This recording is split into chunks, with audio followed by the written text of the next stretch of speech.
আজকের আলোচনা এই বিষয়গুলো উঠে এসেছে যে যেমন গণতন্ত্র, সাম্য, মানবিক মর্যাদা এবং সামাজিক সুবিচার, এইটুকুর বিষয়ে আমাদের ঐক্যমত আছে কিনা, এটাতে আমরা ঐক্যমত পোষণ করেছি। এবং সংসদের মেয়াদের ক্ষেত্রে আমরা 4 বছর করার দাবি জানিয়েছি, বা আগে থেকেও যেটা আমাদের প্রস্তাবে ছিল। সংসদ সদস্য নির্বাচন করার ক্ষেত্রে আপনার 25 বছর বয়সের পরিবর্তে আমরা 23 বছর বয়স করার দাবি জানিয়েছি। কমিশনের পক্ষ থেকে 21 তারা প্রস্তাব করেছিল। সেখানে আমরা বলেছি যে বাংলাদেশের বিদ্যমান শিক্ষা ব্যবস্থায় গ্রাজুয়েশন শেষ করতেই 22-23 বছর লেগে যায়। সো ন্যূনতম গ্রাজুয়েট শেষ করার আগে সংসদ সদস্য বা আইন প্রণেতা হওয়াটা বোধহয় সঠিক হবে না। সেই জায়গা থেকে একটু অন্তত 23 রাখা যেতে পারে।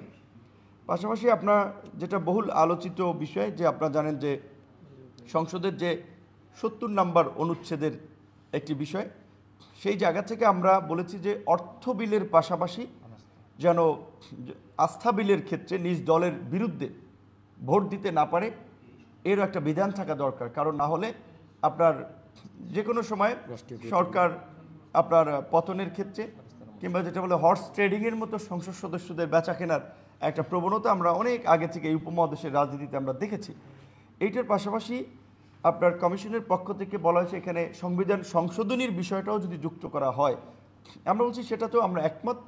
এবং সংবিধান সংশোধনের প্রক্রিয়াতে একটা বিষয় আলোচনা উঠে এসেছে যে আমরা বলেছিলাম যে সংবিধান তো কোনো রাজনৈতিক দলের বিষয় না, এটা গোটা জাতির বিষয়, এর জন্য একটা জাতীয় ঐক্যমত প্রয়োজন। এবং সংবিধান যেহেতু পিপলস উইল, সেই ক্ষেত্রে রাজনৈতিক দলের পাশাপাশি এই পিপল বা জনগণের একটা সমর্থন থাকা দরকার। এইখানে আমরা বলেছি যে এই পার্লামেন্টের 2/3 পাশাপাশি সব সংশোধনী নয়, কিছু গুরুত্বপূর্ণ সংশোধনী সেটা আর্টিকেলকে স্পেসিফিক করে দেওয়া যায়, সেই আর্টিকেলগুলোর সংশোধনীর ক্ষেত্রে আপনার একটা গণভোট হতে পারে, আমরা এই প্রস্তাবনাও দিয়েছি। এবং সবচেয়ে এই বিশেষ করে সংবিধান এবং নির্বাচন কমিশনের জায়গা থেকে আরও একটি গুরুত্বপূর্ণ বিষয় হচ্ছে, আপনারা জানেন যে জাতীয় সাংবিধানিক কাউন্সিল, সেটা আমরা বলেছি যে বাংলা এবং ইংরেজি মিলিয়ে নামটা ওয়ার্ড দেখায়, যেহেতু জাতীয় সাংবিধানিক পরিষদ হতে পারে, আর ইংরেজিতে হচ্ছে ন্যাশনাল কনস্টিটিউশনাল কাউন্সিল, যে নামটার সংশোধন যে জাতীয় সাংবিধানিক পরিষদ করা। এবং এই পরিষদকে আপনার কার্যকর করার জন্য এখানে যেটা বর্তমানে বলা আছে যে সাংবিধানিক কমিশন, অ্যাটর্নি জেনারেল, প্রধান বিচারপতি, 3 বাহিনী প্রধান, তাদের নিয়োগ এবং প্রধান উপদেষ্টার নিয়োগ।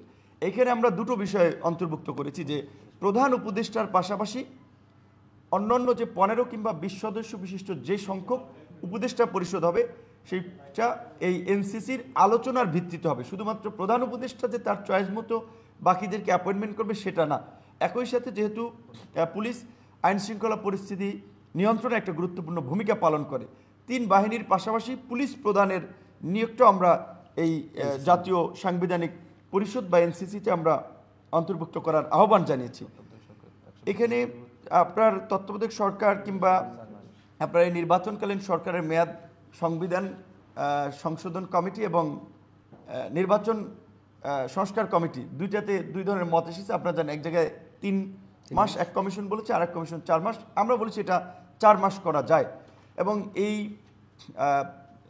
আপনার অন্তর্বর্তীকালীন সরকারের সময়ে স্থানীয় সরকারটা বা কেয়ারটেকারের সময় স্থানীয় সরকার নির্বাচন করাটা এই 4 মাসের মধ্যে অনেক ক্ষেত্রেই সম্ভব হবে না। তবে এইবারের ক্ষেত্রে আমরা বলেছি যে রাজনৈতিক ঐক্যমত তৈরি হলে স্থানীয় নির্বাচনটা এইবার করা যেতে পারে, কিন্তু এটা ওই যে 4 মাসের কিংবা 3 মাসের অন্তর্বর্তীকালীন সময়ের যে কেয়ারটেকার গভর্নমেন্ট হবে, সেই গভর্নমেন্টের অধীনে এটা সম্ভব না। একই সাথে আপনারা জানেন যে বর্তমানে স্থানীয় সরকার বিশেষ করে বিভাগটা কার্যত যদিও স্থানীয় সরকার মন্ত্রণালয়ের অধীনে, কিন্তু এইখানে আসলে কার্যত স্থানীয় সরকারের উপরে খবরদারি কিংবা তাদের নিয়ন্ত্রণ ছাড়া ওইভাবে স্থানীয় সরকার মন্ত্রণালয় খুব বেশি সহায়তা স্থানীয় সরকার করছে না। সেক্ষেত্রে স্থানীয় সরকার একটা স্বতন্ত্র কমিশন গঠনের কথা বলা হয়েছে, আমরা এটার সাথে একমত পোষণ করেছি।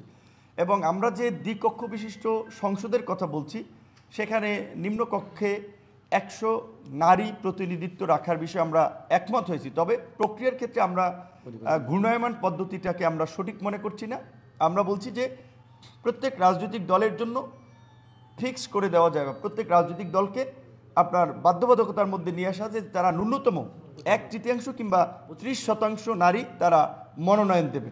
এইটা আমরা বলেছি। একই সাথে আপনার আমাদের যে উচ্চ কক্ষে আপনার 100 জন সদস্যের সংসদ সদস্যের মধ্যে বলা ছিল যে 50% বিভিন্ন পেশাজীবী, বিশেষ করে শিক্ষক, সাংবাদিক, বিভিন্ন ক্যাটাগরির লোকেরা নিয়োগ পাবে। সেখানে আমরা বলেছি যে এইটা বিজয়ী পার্টির উপরে অনেক ক্ষেত্রে বা রাজনৈতিক দলগুলোর উপরে সিদ্ধান্ত বেশিরভাগ ক্ষেত্রে দেওয়া উচিত। সেক্ষেত্রে ন্যূনতম 20% আমরা নারী, সাংস্কৃতিক ব্যক্তিত্ব, পেশাজীবী এইটা রাখার ক্ষেত্রে আমরা এখানে একমত হয়েছি। এবং বর্তমান নির্বাচন কমিশনের আপনার যদিও আরপিওতে আছে যে ছাত্র এবং শ্রমিকরা কোনো রাজনৈতিক দলের অঙ্গ সংগঠন বা ভ্রাতৃপ্রতিম সংগঠন হবে না, কিন্তু কোনো রাজনৈতিক দলই এটা কিন্তু করছে না। বরঞ্চ ছাত্র সংগঠন, শ্রমিক সংগঠনের কমিটি দিচ্ছে, দেখবেন যে রাজনৈতিক দলের শীর্ষ নেতারা।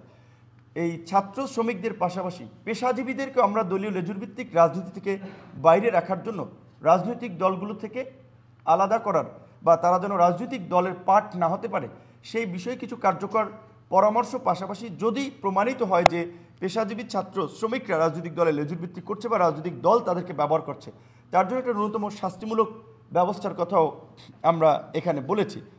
এবং বিশেষ করে আরও একটি গুরুত্বপূর্ণ বিষয় আপনারা জানেন যে ইতিমধ্যেই যেটা হচ্ছে যে বর্তমানে প্রত্যেক মাসে 8টি করে রাজনৈতিক দলের আত্মপ্রকাশ ঘটছে এবং নিবন্ধিত রয়েছে আপনার প্রায় 55টি রাজনৈতিক দল।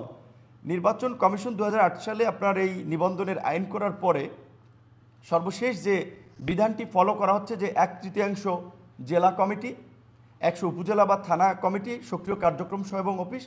আমরা মনে করি এটি একটি স্ট্যান্ডার্ড আইন, এটি একটি সুন্দর ব্যবস্থা। এই ব্যবস্থার মধ্যে দিয়েই রাজনৈতিক দলগুলোকে নিবন্ধন দেওয়া উচিত। এই ব্যবস্থার পাশাপাশি আমরা বলেছি একটা রাজনৈতিক দলকে নিবন্ধন পেতে হলে যে নির্বাচনের আগে গোয়েন্দা সংস্থা কিংবা বিভিন্নভাবে রাজনৈতিক দল তৈরি করে সুবিধার জন্য, বিভ্রান্তি তৈরি করার জন্য, সেই ক্ষেত্রে আমরা বলেছি ন্যূনতম 3 থেকে 4 বছর যেন এই নিবন্ধনের জন্য তাদের সক্রিয় কার্যক্রম থাকে, এটি যেন যাচাই বাছাই করা হয়।